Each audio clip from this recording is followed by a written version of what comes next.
Tollywood অভিনেতা দেব ও অভিনেত্রী শুভশ্রী গাঙ্গুলি অভিনীত সিনেমা ধূমকেতু দীর্ঘ প্রতীক্ষার পর গত বছর মুক্তি পায়। এটি ছিল এই তারকা জুটির শেষ সিনেমা। এরপর আর তাদের একসঙ্গে দেখা যাবে না সামাজিক মাধ্যমে নেটিজেনদের মাঝে এমনটিই ছিল গুঞ্জন। কিন্তু নেটিজেনদের সেসব ধারণা মিথ্যে হতে চলেছে। অবশেষে মিলল সেই প্রশ্নের উত্তর।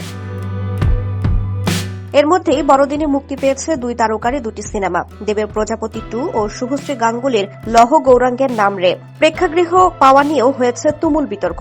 সেসব বিতর্ক পার করেই 2026-এ আবার জুটি বাঁধছেন দেব ও শুভশ্রী। চলতি বছর পুজোতেই নাকি মুক্তি পাবে সেই সিনেমা। ধূমকেতু সিনেমার প্রচার ঘিরে দর্শকদের মধ্যে বিশেষ উন্মাদনা চোখে পড়েছিল। ঝলক প্রকাশের মঞ্চেও ধরা পড়েছিল তা। সেই দিন নিজেদের পুরানো সিনেমার গানে আবার একসঙ্গে নেচেছিলেন তারা, পরস্পরকে সামাজিক মাধ্যমে অনুসরণ করেছিলেন।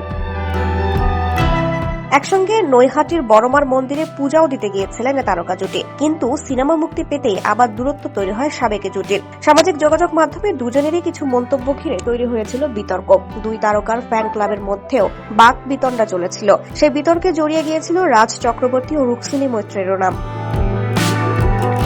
কিন্তু সেই বিতর্ক বাধা হয়ে থাকতে পারল না দেব শুভশ্রীর আবারও জুটি বাঁধার রাস্তায়। আদ্যপান্ত প্রেমের সিনেমাতেই জুটি বাঁধছেন দেব ও শুভশ্রী। তাদের শেষ সিনেমাটি পরিচালনা করেছিলেন কৌশিক গঙ্গোপাধ্যায়। তবে এবার তাদের নতুন সিনেমাটি কে পরিচালনা করবেন তা এখনো অজানা। ঘনিষ্ঠ সূত্রে জানা গেছে প্রযোজনা দেব এন্টারটেইনমেন্টেরই। খুব শিগগিরই এক এক করে ছবি সম্পর্কিত নানা তথ্য ঘোষণা করবেন তারকারা নিজেই।